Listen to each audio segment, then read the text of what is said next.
foi, selon Hébreux chapitre 11, c'est la ferme assurance des choses qu'on espère. Je crois en cela et je le fais. Je demande à quelqu'un, quelle est l'œuvre de ta foi? Pourquoi les hommes ne respectent plus nos églises? Pourquoi? Pourquoi? Pourquoi au moindre bruit, l'église est si fébrile? Comme si la foi des... La foi n'est pas ferme. Permettez-moi de vous dire une chose. Je vais bifurquer. Dieu me parle de quelque chose. Voyez-vous, si je me mets sur cette chair, écoutez-moi bien, et puis je vous dis, ainsi parle l'Éternel. Dieu fera tomber la pluie demain à 20h. 1 minute, 10 secondes, 15 dièses. Vous verrez la gloire de Dieu. J'ai fini de prophétiser. Vis-à-vis de moi, si c'est Dieu qui m'a parlé, Dieu est responsable de ce que je viens de dire. Mais vis-à-vis de vous, Dieu n'est pas responsable de ce que le pasteur vient de dire. Parce que vous, quel moyen vous avez de justifier que ce que lui vous dit là vient de Dieu? Vous étiez là? Vous étiez là? Vous avez entendu Dieu vous parler? Donc, vous dites, le pasteur a prophétisé. C'est ce que vous dites.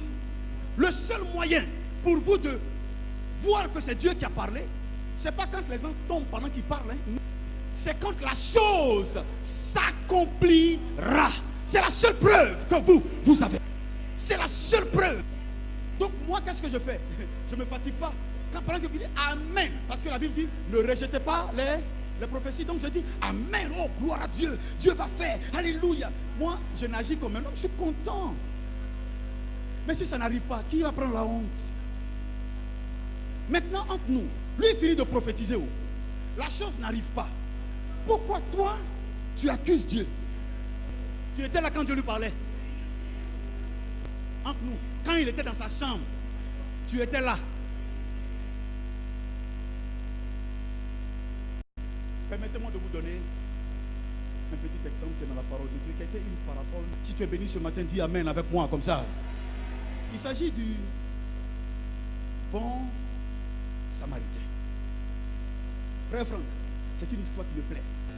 C'est l'histoire d'un homme qui a été laissé à demi-mort dans le fossé après avoir été tabassé par des bandits sur le chemin de Jéricho. Évidemment, il n'avait pas de secours, on lui a certainement tout pris, on l'a laissé là à demi-mort. La Bible dit, il y a un sacrificateur qui passait par là. Et il y a un lévite aussi qui passait par là. Alléluia.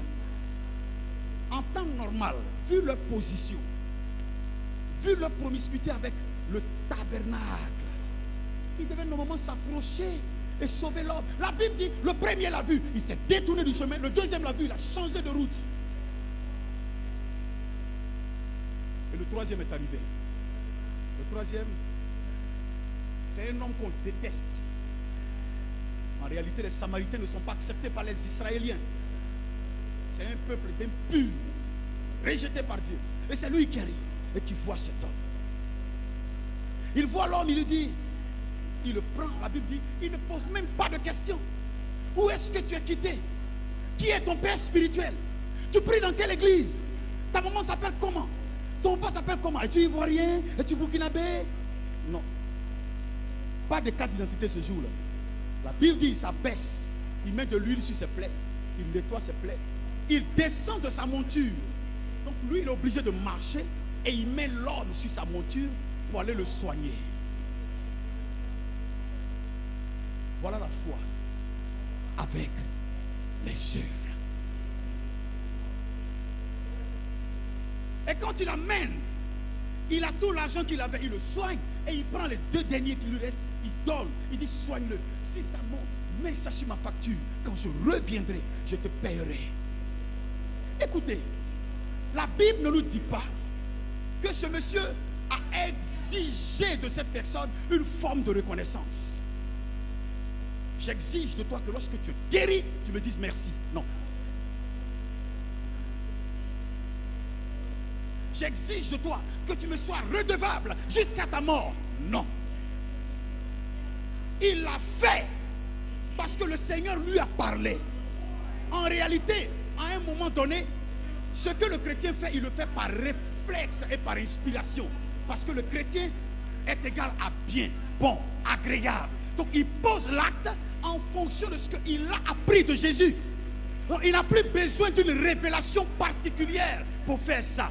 C'est devenu sa nature, c'est devenu sa vie, c'est devenu sa personne. Il ne peut plus se séparer de ça. Il fait le bien quand il s'agit de faire le bien. Alléluia. Il fait le bien parce qu'il s'agit de cela. Il dit soigne-le. Je m'endette auprès de toi. Si tu veux, poursuis-moi, mais soigne-le, qu'il soit sauvé. Ah, j'ai dit à un homme une fois, tes besoins du mois font 100 000. Ton salaire fait 1 million. Ne te demandes-tu pas pourquoi Dieu te donne 900 000 francs plus? Est-ce qu'il te donne 900 000 francs pour que ton compte en banque soit plein et que tu meurs pour laisser? Et que les héritiers se battent après pour récupérer ça?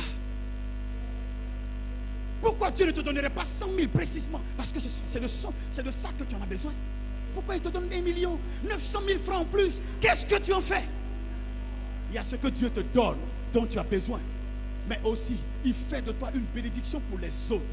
Le problème est que nous ne voulons pas être une bénédiction pour les autres. On veut que nous seuls, on soit bénédiction. Mais il y a pire. Même lorsqu'on dépense, on veut que les gens nous soient redevables jusqu'à la mort. Pourquoi? Le Samaritain a-t-il demandé ça? Tu l'as fait pour Dieu. Point final. On s'arrête là. Celui qui va te récompenser, c'est Dieu. Maintenant, si tu exiges de la reconnaissance sur la terre, tu as ta récompense. Tu n'as plus rien au ciel. Tu n'as plus rien au ciel. Alors regarde-toi. Au lieu de te moquer de ta soeur qui est à côté, qui n'a pas d'habits, ou qui a les habits qui sont pratiquement délavés, pourquoi tu ne donnerais pas une robe? Ça te coûterait quoi? Tu dis, regarde sa chaussure, mais donne-lui une chaussure. Tu peux même te déchausser et donner ta chaussure à quelqu'un, ça fait quoi? Tu peux enlever ta veste. Ah non, cette veste me coûte. On va jusque dans le tréfonds de la valise pour enlever les habits gâtés depuis 1980. Wow! On enlève et puis on donne à quelqu'un. Est-ce là ta foi avec les œuvres? Des gens même mangent chez eux. Le matin, vous les voyez jeter la nourriture. Vous avez mal au cœur. Ah, il a trop l'argent. Il mange, lui seul. L'argent de marché, ça fait 50 000. Loyer de quelqu'un. Salaire de quelqu'un. Et le matin, vous voyez, il dit, jetez. Jésus lui-même, quand il a multiplié le pain et le poisson, quand ils ont fini de manger, il dit, ramassez des. Que rien ne se perde. Ramassez. Que rien ne se perde. Si Jésus lui-même qui fait le miracle, il aurait pu dire, oh jetez, je vais encore en multiplier. Mais il dit, ramassez. Ça veut dire, tout est important. Il y a ceux qui n'étaient pas là, qui n'ont pas mangé, et les autres qui ne sont pas là. Et les autres. Ah. Tu jettes la nourriture. Tu t'en débarrasses. Alors qu'il y a quelqu'un qui est sous le pont, qui n'a même pas mangé. C'est ça ta foi? Avant de parler tes gros parler en langue là, voilà la foi. Avant de te prévaloir de ton titre à l'église, de marcher comme ça, voilà la foi.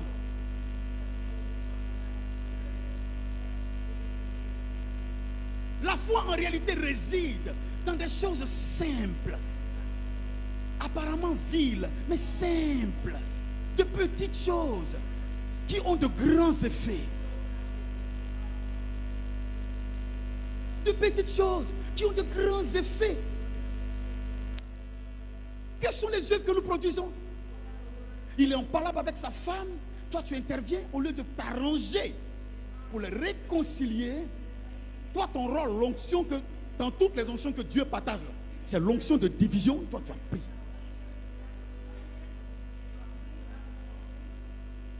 Et il vient, il dit, oh, Ta femme quoi? Ta femme.